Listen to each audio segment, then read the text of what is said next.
Hello guys and welcome back to our channel. Today I will show you how to add categories in WordPress. So in order to do this, first of all, navigate to any browser on your PC, go to the search bar. After that, you'll have to log into your WordPress website.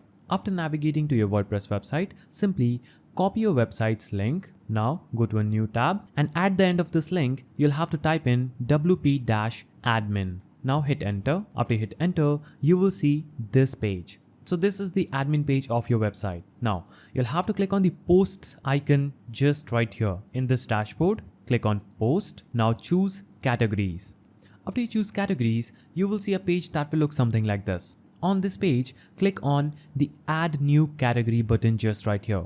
Now you'll have to enter your category name. Enter the description of the category, click on add and select whether it is a top level category or not.